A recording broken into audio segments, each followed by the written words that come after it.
Идею сотрудничества Санкт-Петербургского политехнического университета и Чувашии в научной сфере глава республики обсудил с проректором вуза Алексеем Боровковым. Целью такого объединения ставят реализацию инновационных проектов.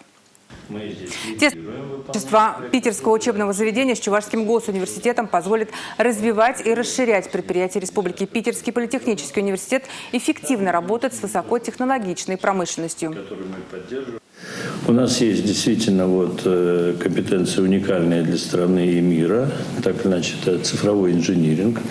А сейчас это очень востребовано как и в свете импортозамещения, импортоопережения.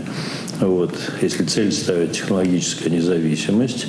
Ну и, конечно, это связано с экономикой, конкурентоспособностью экономики, национальной безопасностью. На встрече подписали трехстороннее соглашение о сотрудничестве между Санкт-Петербургским политехническим университетом, Министерством промышленности республики и Чувашским госуниверситетом.